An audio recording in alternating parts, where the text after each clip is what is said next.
What's up? My name is Alex Terranova. I am the host of the Dream Mason podcast. Welcome. We started this in 2017 because we wanted to highlight the journey of Dream Masons. There's a Dream Mason in all of us. A Dream Mason is someone who is awake to their dreams and driven by the passion, the purpose, and the desire to turn that dream into reality. We interview athletes, gold medalists, Super Bowl champions, artists, creatives, 8, 9 figure entrepreneurs, spiritual leaders, and everyone in between. And sometimes we even walk them through challenges that they're currently facing. So depending on whether you're catching this as a regular interview or a playing with problems segment, there is something for you, whether you're at the peak of your journey, at the low point of your journey. I look forward to having you join me on this journey. And I hope that this show helps you unleash your inner Dream Mason. What's up? And welcome back to the Dream Mason podcast. I am your host, Alex Terranova. And one day I'm going to make someone else host this show just to shake it up for everybody. What do I want to say today to start? We're in the new year. We're recording this in the new year. I can't believe we're recording this in January. It's almost over, which seems insanely wild. There's a new president.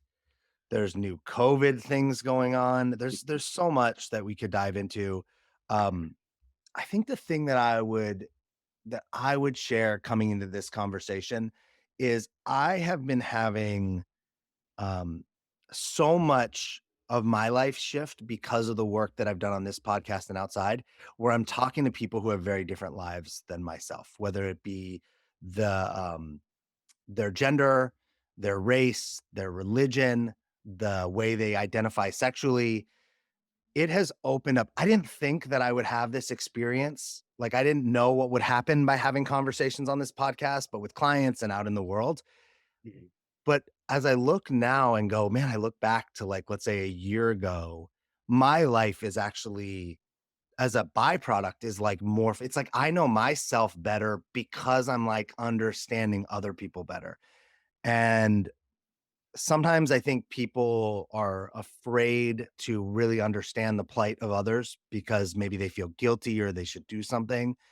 And it, I can't tell you why you should do it if you're listening, like why you should want to understand people that are different than you. But all I can share with you is how rewarding it's become. And that wasn't on purpose. Like, I didn't do this to get something for myself. I did this because I thought I wanted to be like a better human. Um, but it's like come full circle, and my experience of myself is so much more loving, and I think it's because I like went out and kind of got to love other people for who they are and not having us all be the same or needing people to be a certain way. um this ties us in a little bit to our guest today. Now, he he's so there's so many things I can say about him. I almost don't even know where to start, but let's start with this. He's an actor and he's an author. He wrote a book called Mind Control. He's a DEI consultant. So if you don't know what DEI is, it's diversity, equity, and inclusion. Um, it's diversity, equality, and inclusion. Um, he's an entrepreneur. He's a speaker. He's been featured in or on BET, Comedy Central, PBS, Amazon Prime, Black Enterprise. He's had print campaigns for Walmart, Ross Stores, Burlington, and others. Seems like he's everywhere. He's been a 40 under 40. He's got a key to a city. I don't even know what that means. I want a key to a city. And we're going to have to talk about that. And he was a Black Enterprise 2019 Man of Distinction. My guest today, I feel like I'm so fortunate to be with him because I feel like we're also going to learn a lot from him. Justin Key, how you doing, man? Thanks for being here. I'm doing good. Alex, I'm sure you've heard this before, but Alex Terranova is such a cool name. Like it just falls trippingly off the tongue. So I just wanted to say it. I could see it. I can see it on the headline.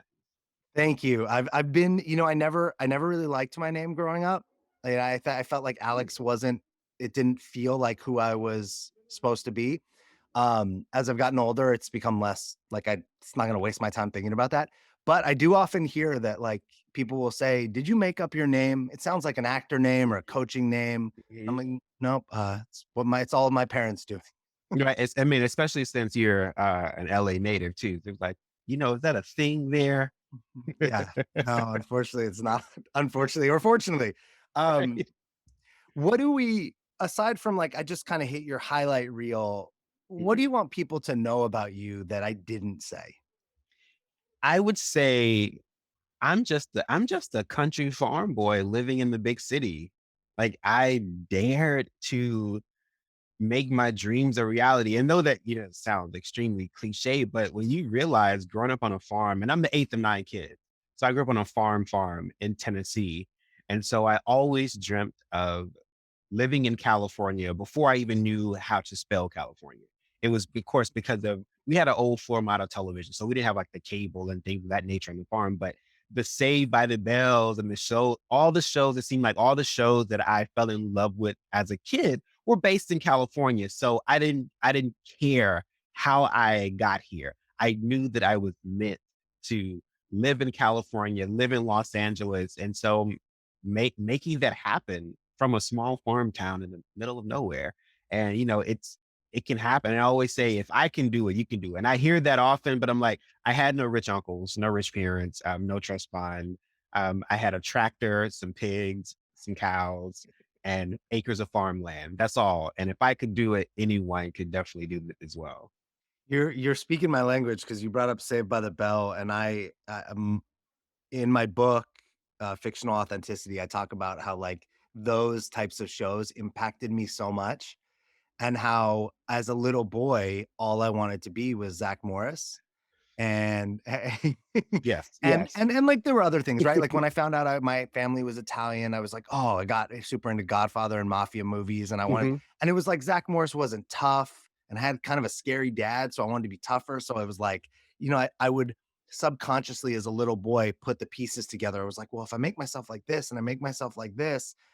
And then a lot of my book is about how I grew up and realized, like, "Who the hell am I? I'm just like this Mm. conglomeration of media influences," and I had to deconstruct that.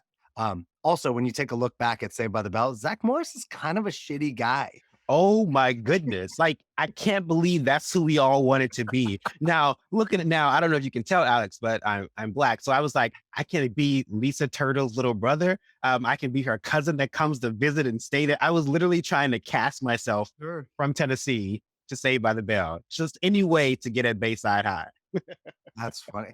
It's so funny that I want to touch on this for a second. So when you think back at your childhood, you were influenced by similar things because of media, but also by different things because you grew up on Mhm, a farm in Tennessee.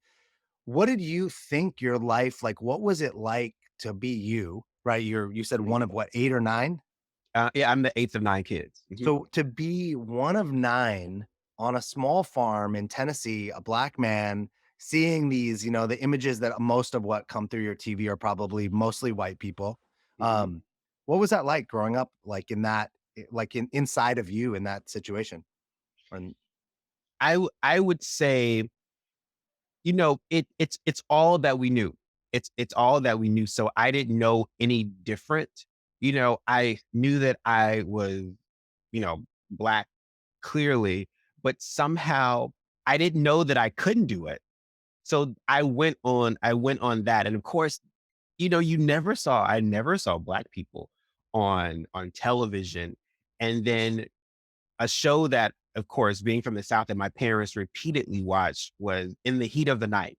And so when the detective came and he was black and to this southern town where it was all white people, and I was like, oh my goodness. And so just like seeing like so then, diversity in television started coming up a little bit more, but they were older. There was no one younger. There was no one young, and so I was like, gee whiz, like if I wanted to really live this life, and mind you, having these daydreams while I'm on the tractor cutting grass or picking corn.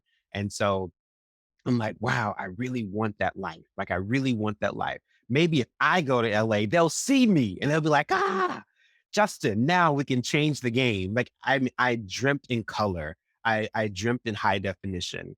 And so that really blocked out anything that I didn't see because I filled in all the pieces. And so that helped me to really chart the path that I did. were your parents part of the influence that had you, this idea that like, hey, you could actually do it, right? I love that you're like, I was picking corn, but then you left and went to LA, which a lot of people dream about doing and they never do it. What did you learn about kind of this idea that like to be fearless, to try things, to believe in yourself? I would first say, my parents had no idea. Um, I think they had no idea how to react because, they had, 8 other kids and they're Yeah. trying to figure out why is this one trying to do it? Because back home, especially like in a farm town, you graduate from high school, you either work on the farm or you get a job like a local factory. Because in my hometown, we have a Kellogg's factory. Um, and at noon every single day, our town smells like blueberry waffles, the most incredible thing in the world. And so now you got this kid who's like, I'm moving to Hollywood. I'm gonna be a star. And my parents, once again, you grew up on a farm, you're in a small town, just like I think they were so shocked that they didn't have they had no negative words to say. A lot of people in town were like, Hollywood, well, what you know about have you been on a plane before? Like, just all of these different things. And so my parents, I personally took my parents' silence as a yes. So and so because then as I started, like my first job in LA as an actor, I booked a 5-year campaign to be the face of Walmart. And so if you know anything about the South, this level is God and this level is Walmart. So they were like, oh my goodness, his very first job. I always knew it. And so from then on, everyone has been extremely, extremely supportive of me. They always knew it, right? Like Yeah, it's they always like, boy, when I saw you riding that horse in the back, I always knew you was gonna be a star. Like, I'm sure you did. how is Mhm. it now when what's your relationship like? Because now you've seen you I know you've lived in Los Angeles for a while. So what when you go back, when you're interacting with your brothers and sisters and your parents, like what have you noticed has shifted because of this new world that you've essentially lived in and experienced? I think completely different. So, and let's just first start with food. So my mom's a retired chef. So now, and you're from California, so you'll get this, Alex. So now I'm like, oh mom, can you use kosher salt? Oh, can you use ground turkey instead of beef? And my siblings like, get the hell out of the kitchen, let mama cook. So now I'm bringing this like California lifestyle to them, and so they're like, we don't want any parts of this. If you're gonna come here, I need you to acclimate to us. And then just like different things and drinking alkaline water. And mom was like, why are you drinking alka seltzer water? I said, Mama, it's alkaline water. And so they make fun of me. Apparently I talk different now.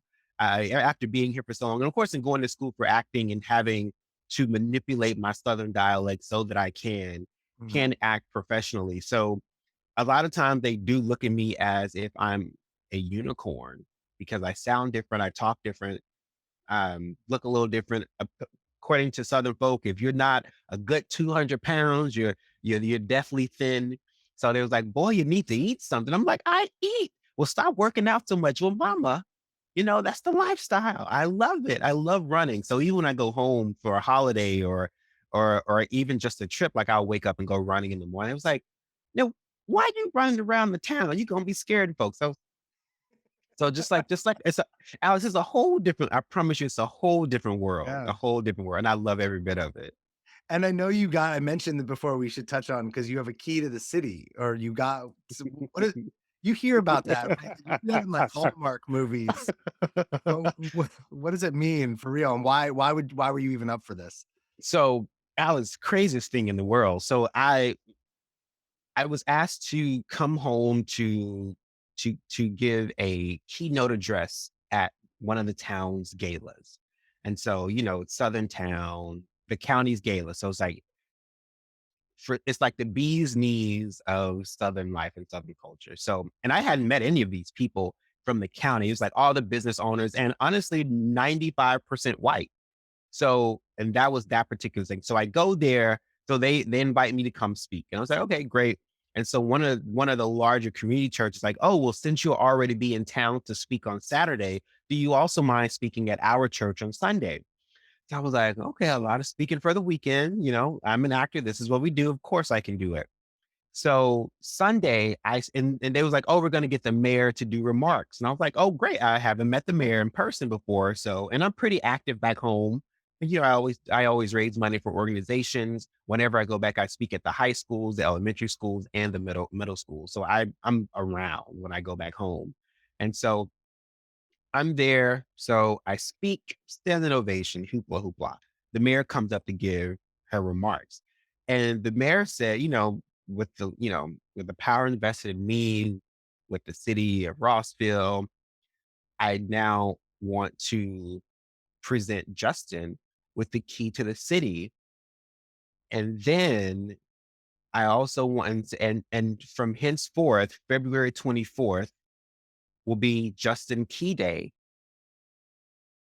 And so there was a hush in the entire church. And so just it went over my head. Like I was like, What did she just say?" And so then I looked to try to find my mom and my dad in the audience. And so I looked back and I finally locked eyes with them and they were like, and I was like, so their reaction was not helping me whatsoever. So then I looked and I have a set of twin sisters, identical twins. So I looked and found their eyes and they were like, "Get up, get up." And I was like, "Oh." And so when I stood up, everyone clapped. And so I was like, "What? The key to the city? My own day?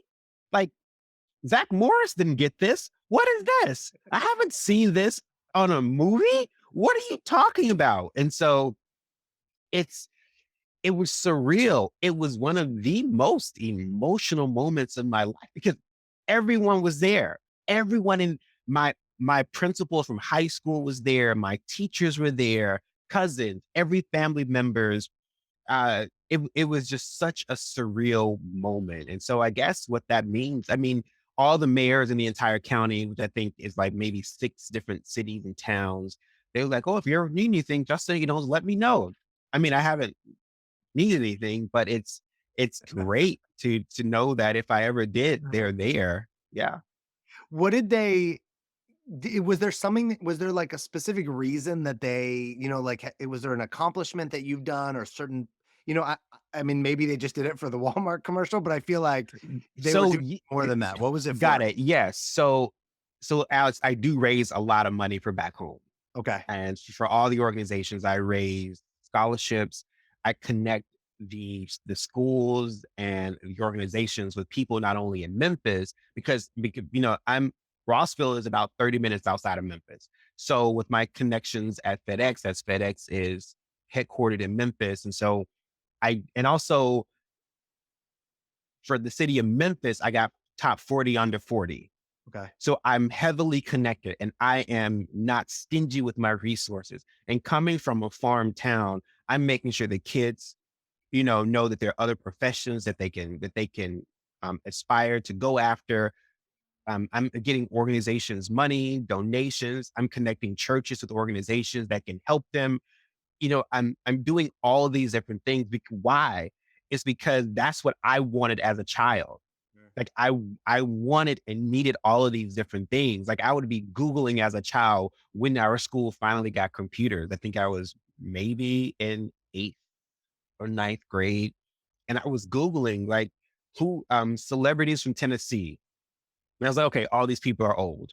So I was like young celebrities. And interesting, I was like, Reese Witherspoon. And she wasn't the Reese Witherspoon then. Sure. She had just moved in. So I was like, oh my goodness, what if I had that type of connection or influence as a child? How much further would I be right now? And so now I provide those opportunities. And of course, and I'm very proud of where I come from. So at every interview in Hollywood, I'm like, shout out to Rossville, Tennessee. And everybody's like, what, who, where? And so it's a beautiful thing. So I definitely give, as the old Southern folks say, I definitely give my hometown their roses now. Yes. Yeah. And so How I many think, pe yeah, all of that. how many people live, like, how small, I should say, is this Is town? Like, Rossville less than 1,000? okay.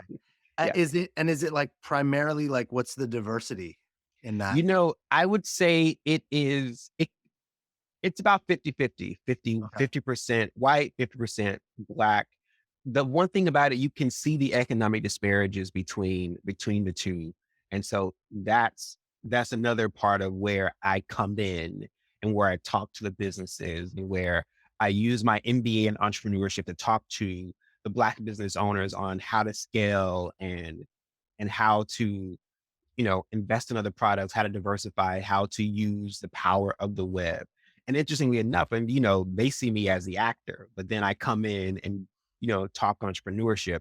But one thing that works well because I'm from there, I speak the language. I don't talk down to them, which is what happens to a lot of Southerners, even moving to Los Angeles and having a very thick Southern farm dialect. Like, I was looked at really crazy. And I had multiple degrees by the time I moved to LA, but that didn't matter. The way that I spoke, um, it demoted people, it demoted me in other people's eyes. And so now when I go home, I'm talking to the same people who I delivered corn and greens and peas to as a kid, or their grandkids. And, people's like, well, that's your cousin. And so, like, I'm hugging all these little kids. And by the way, I'm allergic to children. Um, self-diagnosed, but allergic to children. But I give them their energy when I do see them. So it's a very interesting time and observation, coming from a town like that and to now live, I guess, how I live now. What do people not realize that you encounter in, like, small towns like that?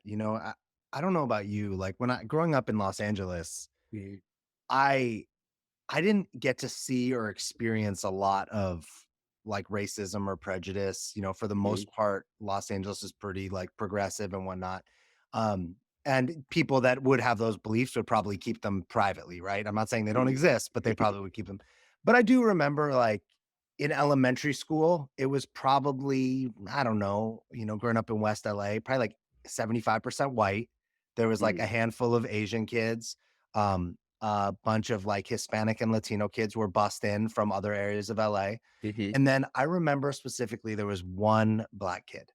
And now when I look right, when I was a kid, I didn't think of it like that. It wasn't like, oh, there's one black kid. Now I look back and I'm like, man, that had to be so challenging for him, right? And who knows what he was thinking. I don't want, but I remember I think I've talked about this on this podcast before. When he came to the school, he was the bully. And when I look back, I'm like, of course he was the bully. He probably was so scared because nobody looked like him. The teachers didn't look like him. The kids didn't look like him. Nobody, that he probably was like in his survival, mode. And we ended up him and he ended up becoming friends. Me and him ended up becoming friends because I thought he was a bully and I stood up to the bully. And then you mhm, realize he's not a bully. He's a nice guy. And um, but I like when I think about, you go to Tennessee in the same time period, right? Even mhm, now, and those experiences have got to be so much different. mhm. Um, do you have any, was there a moment or a time where you got to experience like racism or like, hey, the world isn't like, hey, that guy over there that looks like Zach Morris, like he Mhm. has it actually different than me. Now, interestingly enough, Alex, I didn't experience racism because we stayed in Mm, our own little cul-de-sac, if you will, our own world. We didn't interact too much. Like the town cafe is where my is where my first job was, and I was a bus boy. And so that was the most I've ever seen people not black. And so I didn't experience it. I mean, once again, because I mean, I'm a farm or in a farm town. We didn't venture out. I guess everybody knew the lane that they had to stay in. So I grew up pretty confident in my blackness. I even went to an HBCU, which is historically Black college and university in Memphis. So once again, majority Black people. It wasn't, interestingly enough, until I moved to Los Angeles. And so moved to Los Angeles to go to school again for acting. And majority of the college was white. And mhm. so the very first day of class, after a weekend of orientation, the very first day of class, the teacher said, and this is at 8 o'clock in the morning. And so three Black people in the class total was me and two other girls. And then the rest of the class was white. And so the teacher said, well, as actors, you have to have a great sense of observation. and you spent all weekend with each other. What are some of your observations? Who would like to go first to be observed? And me, I'm like, oh well, a lot of my classmates were straight from high school. I had just graduated from college. I was like, oh, I'll go first. And they was like, oh, so they was like, so who would you, so anyone, what have you observed about Justin this weekend? Alex. So a classmate raised his hand and was like, well, what I've observed about Justin this weekend is that Justin is very whitewashed. He seems like he grew up in a very affluent family and he hasn't spent much time around Black people. And so now I got the ending part, but I didn't know what, because when he said whitewashed, the entire class gasped. The teacher was clutching her pearls. And once again, I haven't grown up around white people, so I had no idea what that meant. So I looked and locked, and this is something that Black people do. I looked and I locked eyes with the two Black girls. I was like, what does that mean? Like, how am I supposed to react to it? And they were like, I know he didn't. And so I was like, and so the teacher was like not trying to, get the class wrangle back together. I was like, Justin, so from the observation that was just made, how would you like to respond? And so I could only respond to the ending part because I didn't know what whitewash meant because I've only been around Black people. And so I said, well, I grew up on a farm with my 8 siblings in a 2-bedroom trailer. So that kind of not shows affluence because we would, I'm assuming, would have a bigger property. And I went to an HBCU, which some may not know, is historically Black college university, which means that 90+% of the institution is they're Black. And so if this is and so this is me being the nerdy petty person. So if his observations dictates whether he's going to be successful as an actor, then I don't think he will be. And the class erupted in laughter. And I was like, because I mean, I just did not know. And Sure. then my first ever experience with law enforcement was in the Pacific Palisades. So at the time I was driving a sky blue Mercedes. And we should just say for people listening that don't Oh, know Los Angeles, Pacific Palisades is like if you go basically all the way west to the beach to like Santa Monica, Venice Beach, and then you basically go north. It's like before you would hit like Malibu. It's kind of a very affluent majority like white community that's absolutely beautiful and stunning, but it's mhm. also like a little isolated. It kind of has its own little pocket. And but yeah, majority white affluent community.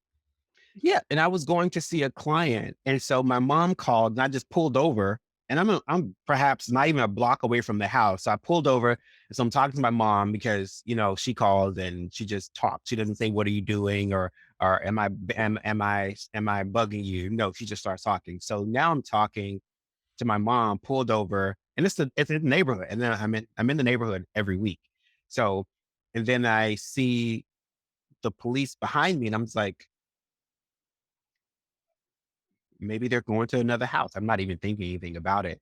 And so then they come up to the window and I said, "Oh, mom, let me call you back. The police is at my window." The police? I thought you pulled over. I was like, I was. Okay, I'll call you back, mom. And so the police officer asked me, why was I in the neighborhood? Asked me where was I going, and I needed to provide him with the address. And so I was like, and I didn't know the address off the top of my head because I go there every week. So I Mm. wasn't, so I was like, I don't have the address, but you can follow me to the house if you would like. And he said, "Oh, I definitely will." And I was like, what is going? And I'm like, and just the aggression, and I am blown away, blown away. And so I drive to the client's house. I get out, and he's watching me the entire time, and watches me walk in. And so then I told the clients, I was like, yeah, I said, this officer came into my car, followed me to your house, watched me walk in, and said it was extremely rude. And so, of course, they know the chief of police, so they called immediately to to rectify the situation, and they were livid. They were livid. I think their babysitter at the time was also a person of color who was also um, targeted by this particular officer. And so it wasn't their first time calling to complain. So, very interestingly enough, my interactions about my blackness have only been in California, which is, and one thing, California is very progressive. Yeah. In some instances, I'm finding out not so much as I originally thought. Yeah, I think with that thing what I was saying before is there's certain places where it's, like, acceptable to be overtly racist, right? Like, you could go to some places and, Mhm, you know, I've never been in a spot where you saw, like, I know my mom told me stories about certain places of California. My mom grew up in California, and she told me stories about there were certain trips that her and her sister and my grandparents would go on that they would literally see signs on the door in California that said, "No blacks, Jews, or dogs." And this is not that long ago, and we're talking about, like, the '50s, the '60s, right? It's not, mhm, like, hundreds and hundreds of years ago or anything. Um, I've never seen anything like that in California, but I've been to the South and I've seen things in the South that are, we're like, mhm. whoa, this is like very overt.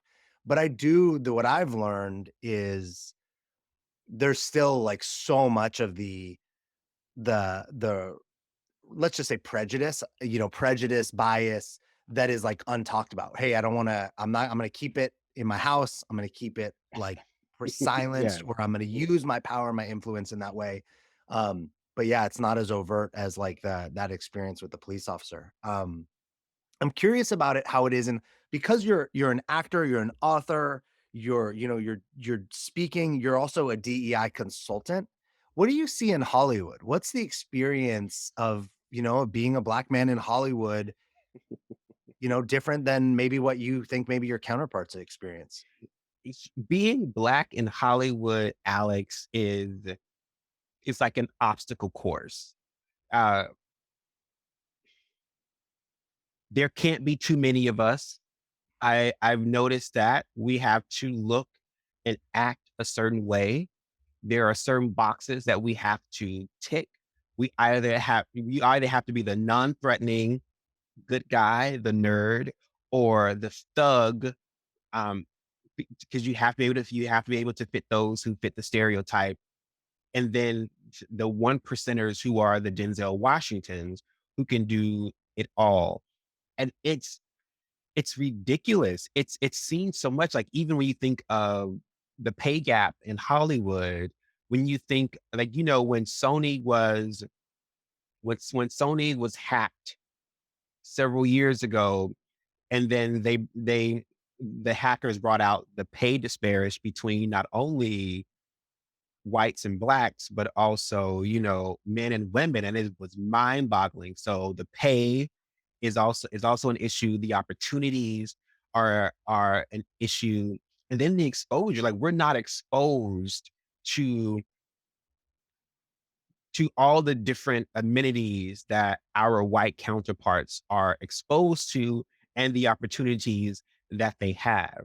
And so it's trying to be in this industry and not become jaded. But I'm now at the point now, I don't want to see at your table. I'm gonna build my own table. And luckily I grew up on a farm, so we built our own picnic tables as a kid. I'm building my own table. I want my own chair. I don't want to be anywhere where I'm not welcomed. And also, who says that that's the standard? Mhm. And so the statistics just even came out. Yes, I'm keeping just came out yesterday from the economic economists from the US government, that if there was equitable pay for black and brown people in the US, we would add $7 trillion to the economy. What? You mean paying us an equitable wage would actually do some good? I'm like, and I'm thinking, I'm like, a lot of people here are capitalists. I'm like, Yeah. you love money. Why are you not giving us opportunities? Like, we're bringing in money. And so I'm thinking now, is prejudice and racism now top tier and money now comes second?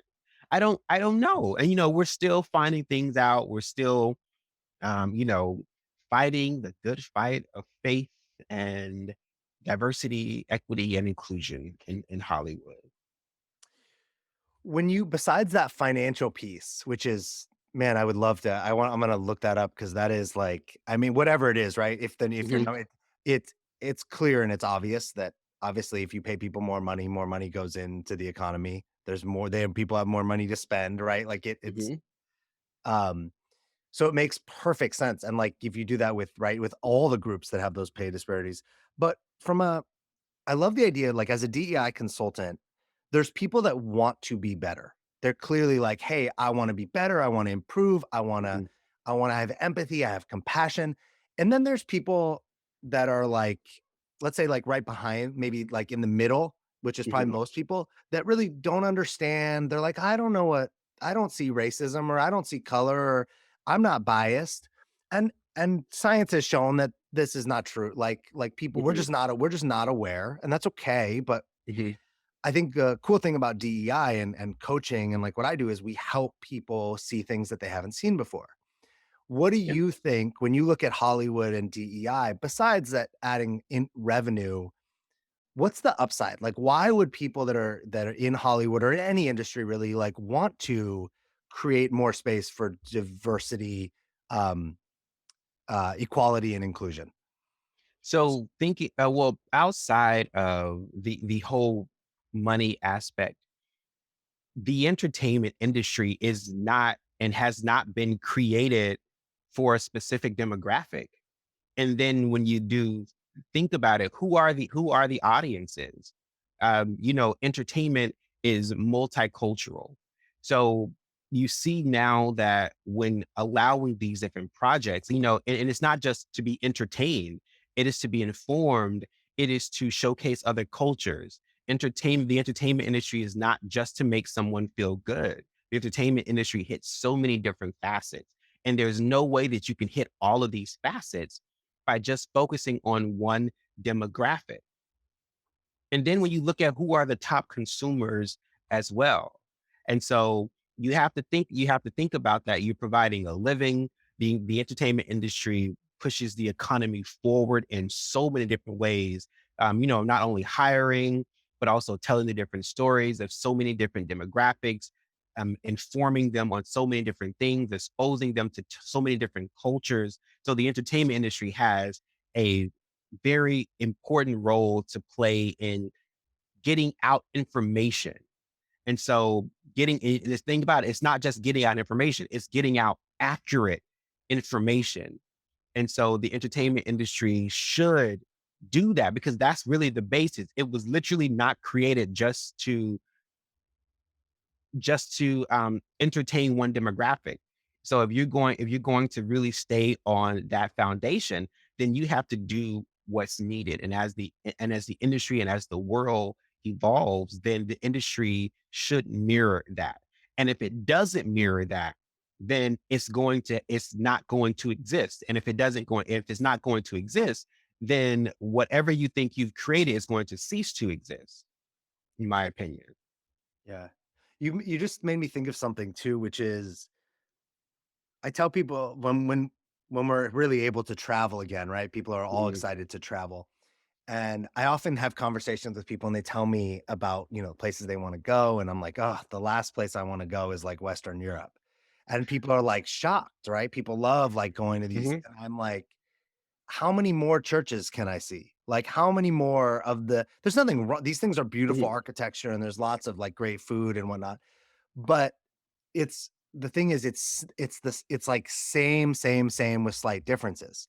If I mhm. go to Africa or Asia or India, the things I'm gonna see are gonna be so different.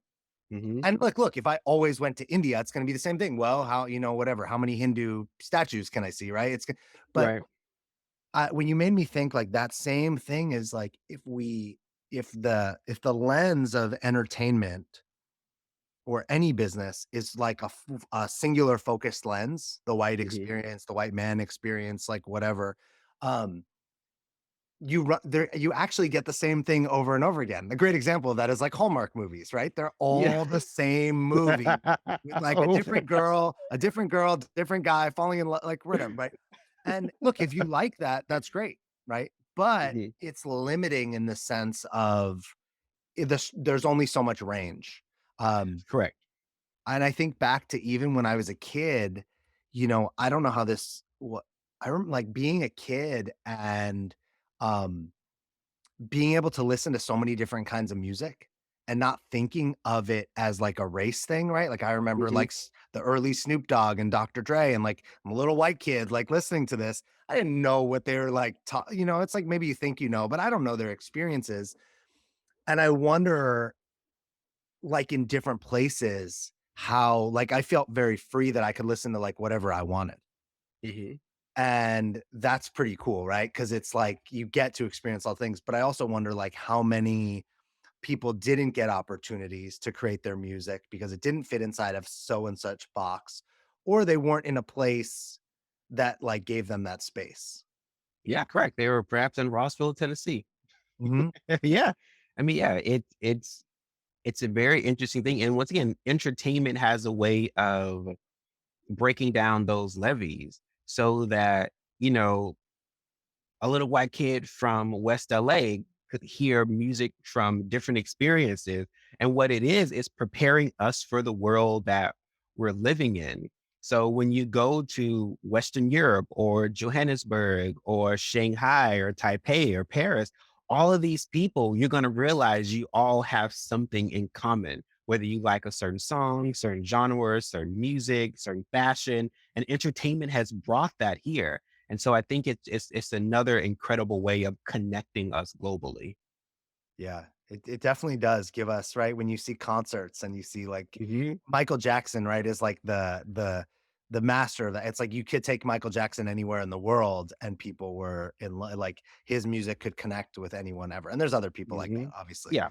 And there's actors like that and whatnot. Um, what do you think is, like, your next big challenge, obstacle? What's the next big mountain that you're either climbing or focused on climbing? That is a very good question. Something that I really don't talk about often. I am a third year doctoral student. So I That's am finishing up my dissertation. That is my next.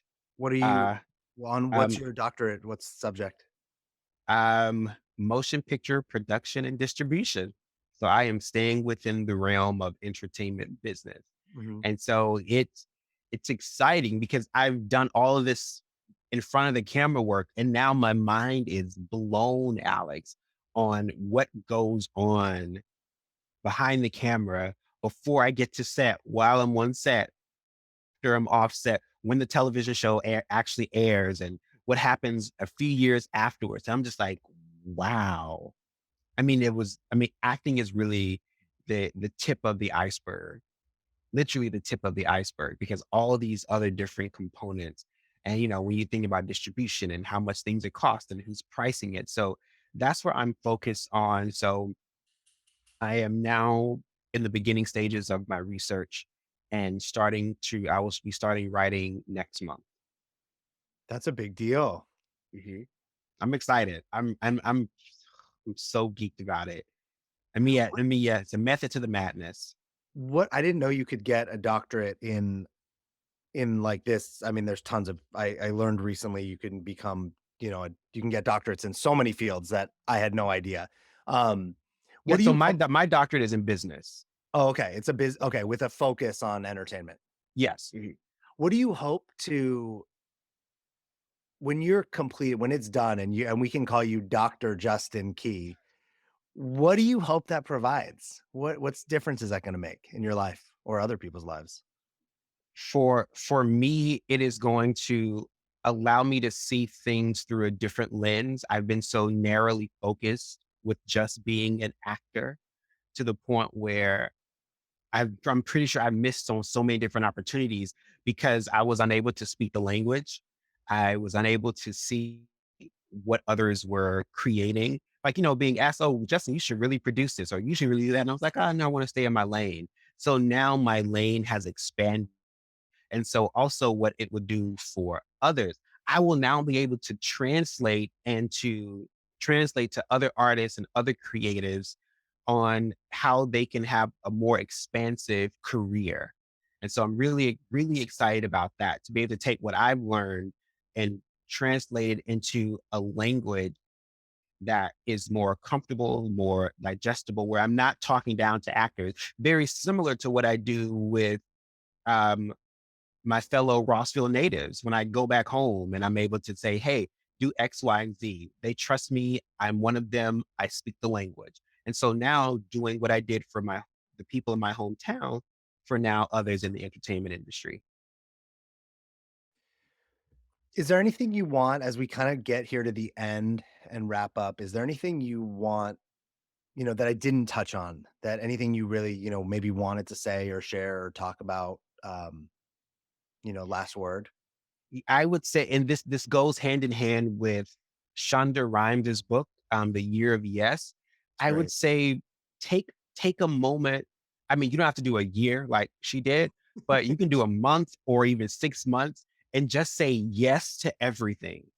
And not to the point where it's going to be detrimental, but to the point where it is going to introduce you to things that you didn't know existed, opportunities that you didn't know that were even present for you. So just say yes. Say yes to everything for, you get a time frame, but say yes. And I guarantee you your world and your mindset is going to expand tremendously. That's awesome. She also has if you don't wanna read the book Year of Yes, if you're not a reader, she has so many, interviews she's done where she breaks it down. Like, I heard it for the first time probably 4 or 5 years ago, a podcast with her where she talked about that journey of saying yes and why she did it and what it opened up for her and how it changed her entire life. Um, Mhm. it's I love that. Thanks for throwing that in. Justin, thanks for being here. It's like such a pleasure to be with you. There's so much joy and possibility and exuberance and vulnerability. We didn't know you and I had not met before this conversation. Um, you're so easy to be with in the sense of like I'm like, man, I could literally ask you anything. And I also could trust that you were gonna like be real and bring, your truth to this show and this audience. So I just thanks for the courage to do that and the courage to do all this DEI work, and, like to not just be quote unquote an actor, but like be Mhm. doing work that is supporting communities and people, writing a book that will, impact or is impacting people's lives. Um, and I love that you continue to grow yourself. Like I think whether it be through education or reading or, putting yourself in uncomfortable situations, like human beings, like if we're not growing and we're not expanding who we are slowly dying. Um, so thanks for modeling that. I want to tell people where they can like find you too. Um, your book is called Mind Control. Is it Mind Control book or just Mind Control? Mind control. Okay. And it's a self-help guide that centers around living a life without limits and not putting restrictions on one's given talents, gifts, and personality. If they go to Justin D, the letter D, Key.com, right? They can find the Mhm. book. They Yeah. can find all the things about you. You're on Twitter at Justin Key 101, Facebook Justin Key 101, Instagram Justin Key 101. Like they're keeping it consistent. Mhm. Um, any other way if anyone wants to reach out to you, talk to you, any like No, that those are the channels. I respond back, I'm a Southern country guy. So, I I'm respectful of everyone's time and energy. let's see, I'm gonna follow you on Instagram right now. We'll see if you no, just kidding. Um, Justin, thanks a lot, man. Appreciate you again. And everyone listening, just I know that there's value in every one of these episodes and everyone that shows up here and gives their wisdom, their story, their experience with you. Um, And please, who do you know that needs to hear this episode that it would actually make a real big difference in their life? Please share it with them, and we'll see you next time. Thanks for listening. Honestly, I'm just a rebel who found a cause and has a dream, and I'm super grateful for your support. If you got anything from this, please help me out and share this podcast with one person today. You can find me at thedreammason.com, or at inspirationalalex on Instagram. You are a dream mason because your dreams don't build themselves.